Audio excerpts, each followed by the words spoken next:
I am Yanbiao Li from the Computer Network Information Center, CAS. And I will first introduce the NDN Light design and the application building blocks. And then Alex will show you a hands-on exercise with the NDN Light library using your own laptop. And last, I will show you how to make NDN Light applications with constrained devices. So let's start with this part. So my talk will include four parts. I will first give an architecture overview of the NDN Light library. Then I will introduce some basic components for the NDN networking. And then I will give some introduction to the basic building blocks for applications. Finally, I will introduce our code base. So, given that we already have NDN CXX, have NFD, and have like PY, NDN, JNDN, and many NDN libraries, why we need this new NDN Light library? We have three key motivations. The first is that we want in a local IoT system that we can empower the end users to manage all local stuffs in local ways. Second, we want to make a package that includes everything, the library, the tools, and everything you need to try this new stuff. The third one is that we know that real-world IoT devices, most real-world IoT devices with very constrained resources. So we want to enable that even those very resource-constrained devices can run NDN efficiently. So this is the key motivations for this library. Here is our architectural overview. The biggest difference between the regular NDN CXX or NFD is that we have the application support layer, which we integrated many building blocks like security bootstrapping, service discovery, key storage, access control, schema trust, and we are adding more things now. And the second big difference is that we have an adaptation layer. In this adaptation layer, we can run on different platforms with proper adaptation. And in this adaptation layer, we now provide the packet fragmentation. So here is the phase abstraction and packet fragmentation for this new NDN Light library. In NDN Light phase abstracts the basic communication functionality of a physical network interface. For example, if you have two BLE interfaces, we will build two NDN Light phases. So this is slightly different from standard NDN implementation. The second, the phase, every specific phase must implement the packet fragmentation and the reassembly according to its own limitation, like the MTU limitation. And also in our library, we now fully support the NDN 3.0 packet format. Now I will introduce the lightweight forwarder. It's different from the NFD in some ways, but the biggest difference is that the NFD is supposed to serve many different applications. But and in the IoT scenario, most cases, one device only runs one application. So we use we adopt a way that we have a single process. This process runs application thread and forwarder thread. So this forwarder thread here is only so for this application thread. The second one that we simplified the decoding because we'll just focus on the IoT scenario. We do not provide some general service, so we can simplify the encoding and the decoding to improve the efficiency. And also we have some lightweight lamp tree implementation. This is the forwarder pipeline. And here the application can decide which forwarding strategies to be used in forwarding specific prefixes. Okay. The third part is the security support. we have integrated a lot of security support in the NDN Lite library, like the schema trust, and the named-based access control, the security bootstrapping, and the network layer packet signing verification.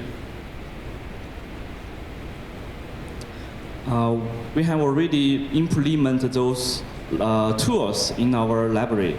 Like for Mac, we have HMAC. For encryption, we have AEAs. For signature scheme, we have the ECDSA.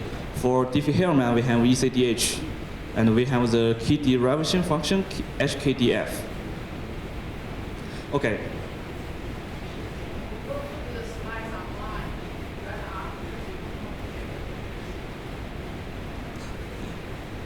Okay, let's move on. Next, I will introduce some key functionalities provided by NDN Lite. That's very fundamental building blocks for the applications. The very first one is the security bootstrapping part. This is the basement for the whole NDN security framework. So our system model is like this. We abstract the home network and the heterogeneous network, which has different devices that use different communication technologies to communicate with each other. And we have general devices like a laptop, like a phone. We also have some constrained devices like the sensors. And here, the constrained devices would be the bottleneck, especially for the security consideration. And the entities involved in the sound process, the system is the whole network. The controller is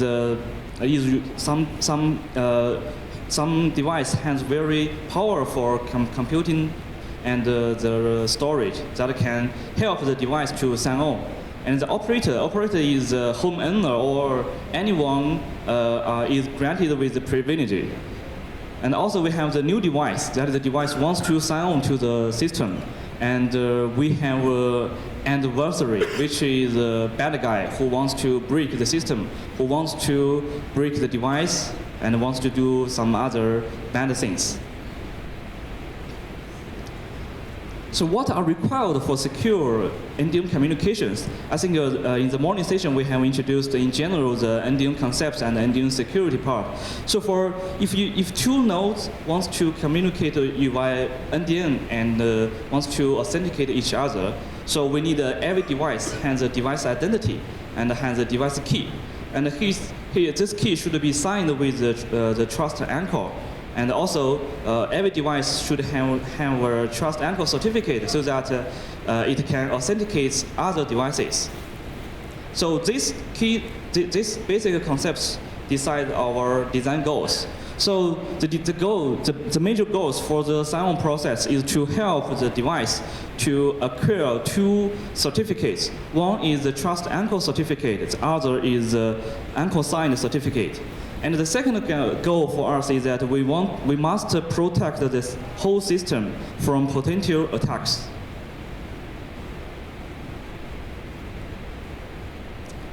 Here is a street model and our countermeasures.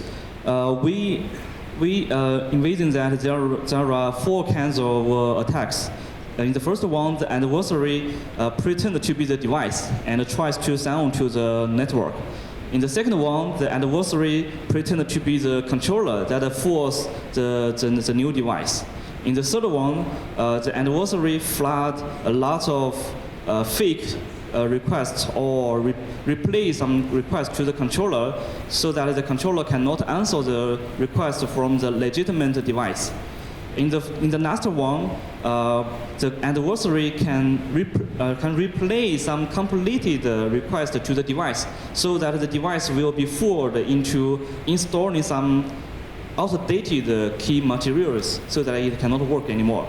So in NDN communication, because we focus on the connection rather, or we focus on the data rather than the connection. So for the man-in-the-middle attack, we do not need to pay specific attention to this kind of attack because a man in the middle can only do the above four attacks.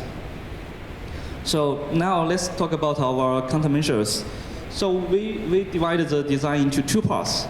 In the basic security design, we share the same assumption with all other existing solutions, that there is some pre-shared information between the controller and the device before the sign-on starts, and this is always kept secret. If we have this PSI, the story will be very simple. We can just achieve mutual authentication via the key from the PSI, so that we can protect the entity impersonation.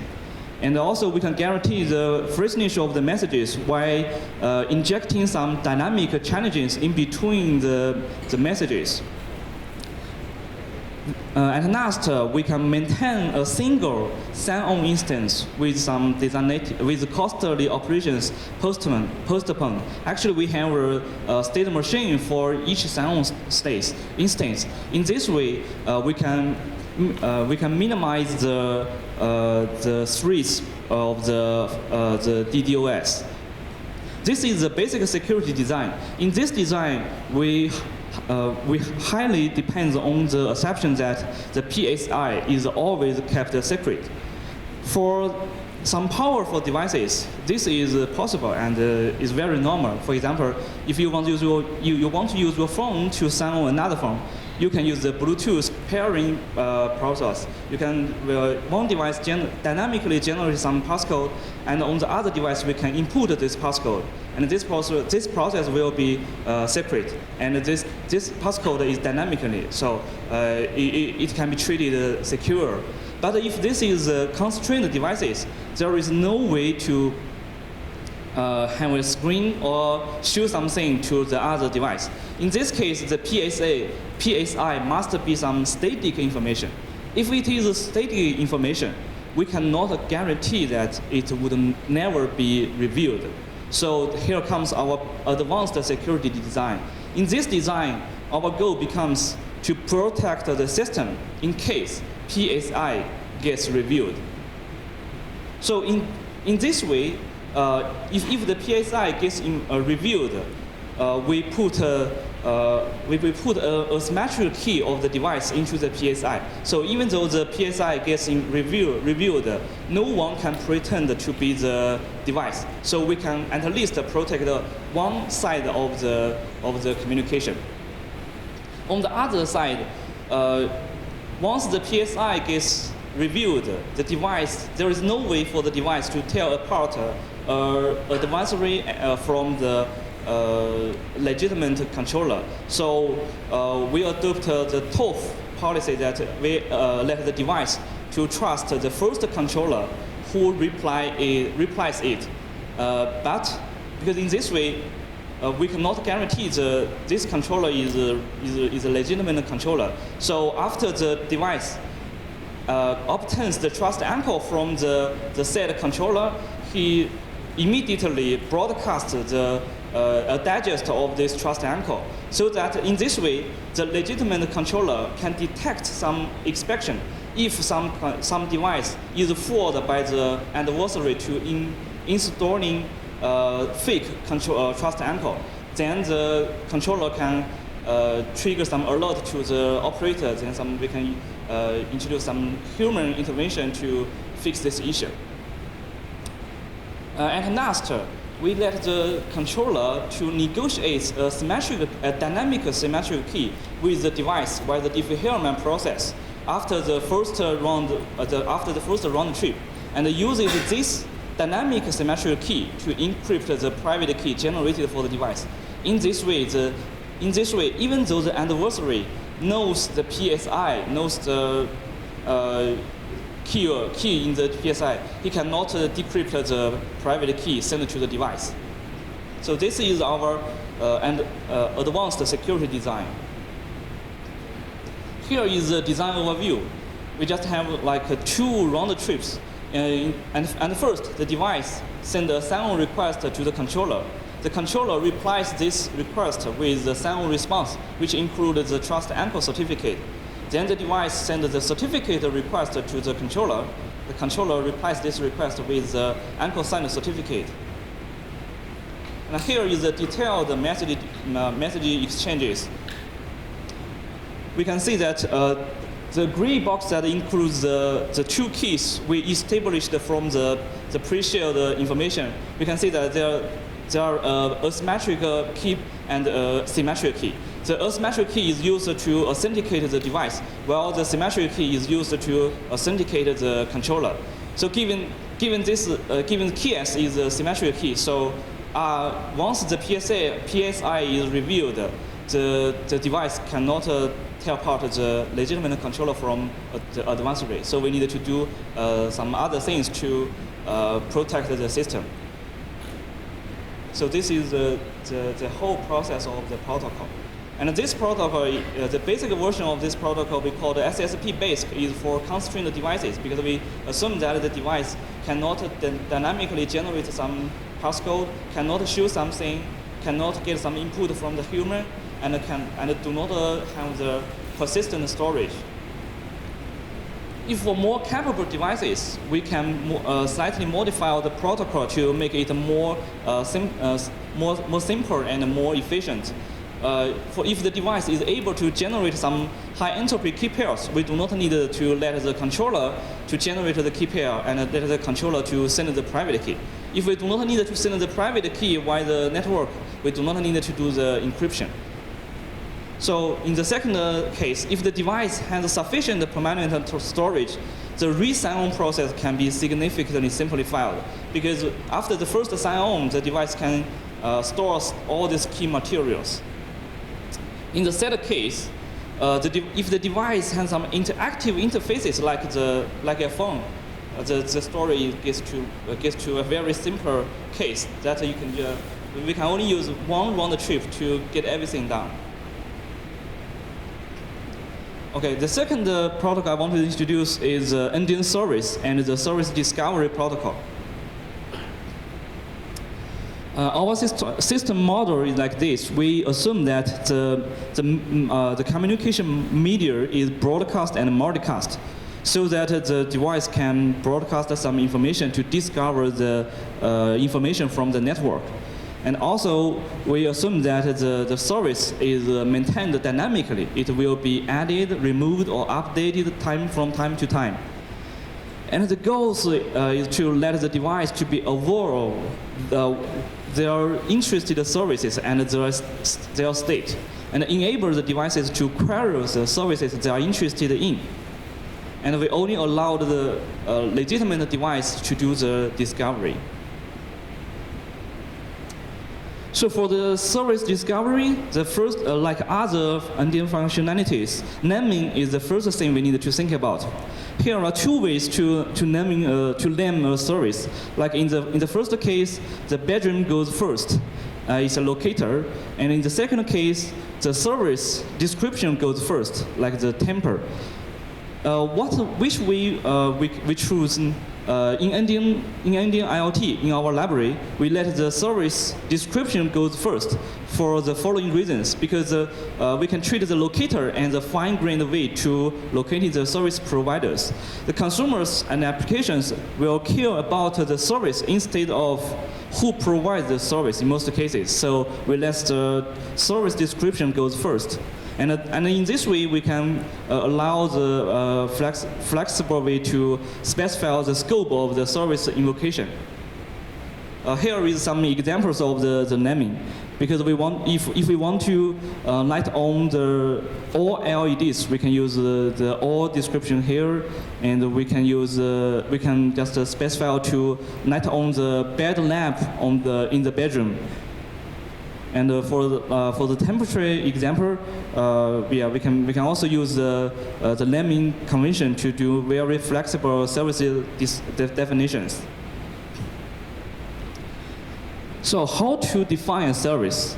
In our library, we require that a service at least have two important things. One is the service type and the comment type. The second is the locator of the service provider. And the service discovery functionality itself is a service. And this service has a type SD. And this service specifies two commands, the IDV for service advertisement and the query for service query. Here is our protocol design overview.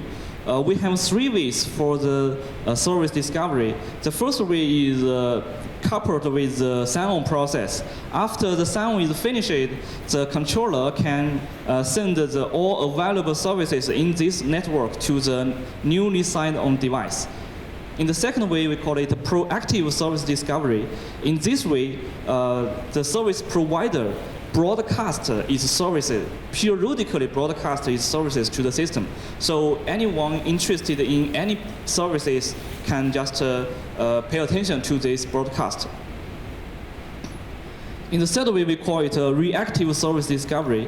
In this way, the consumer device broadcasts the query of the services to the system. For example, if someone wants to light on the LED of the bedroom, he can make the service name of this service and then broadcast the service to figure out where the service provider is.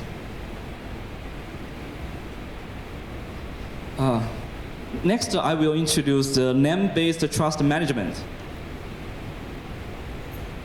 So in NDN, trust it does not equal to signature verification. If one node verifies the signature, it just means the sender is the said sender. But whether the sender can do the things he wants to do is another story. It's about the trust.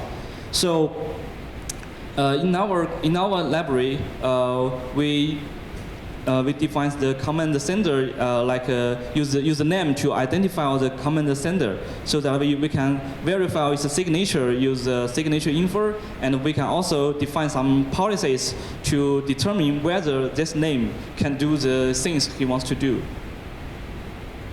Here is a general pattern of our trust management. Which key can sign which command, and which entity can use which services. So how to identify which key, we use names. How to identify which command, we use names. How to identify which entity, we use names. How to identify which service, we also use names. So in the trust management, we just play, it's a story just to play with names. Then on the application layer, how it works, we have some tools and packages to provide some GUI system to translate the GUI buttons to the trust schema and the trust policies. And also we can configure the default trust policy, because we will show in the last example that in the example with the constrained devices, the default policy, we set the default policy to trust every node. The next one is the name-based access control. Access control and the network layer is controlled locally instead of depend on the cloud. And the unit of access is the name prefix. So you can see that for the name-based access control is also play with names.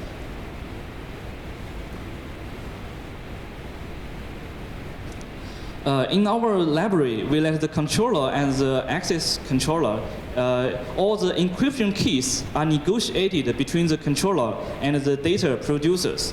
And all the access rights are granted by the controller to the devices. Each decryption key is with a validated period like this. And last, I will give a very brief introduction to our code base. We implement everything using pure C language, so it can run on a wide range of platforms.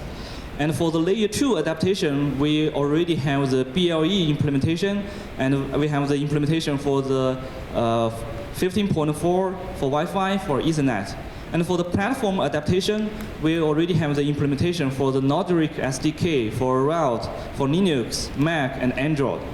And you can download all our packages from this GitHub repo. And I list 5 important packages here. One is a package over POSIX.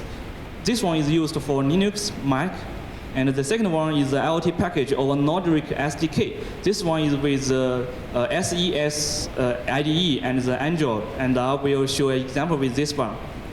And also the package over Nordic SDK GCC. This one is for those who are familiar with GCC and like the Makefile style. So if you are in this style, you can use this one. And we also have the NDN Lite over route and have the NDN Lite controller implementation. So next, Alex will give you a hands-on exercise with some simple examples. You can play with these two packages, the NDN IoT package over POSIX, NDN IoT controller packages. You can play with these two packages with your own laptop. And then I will show another example with some videos using the NDN IoT package over Nordic SDK. Thank you.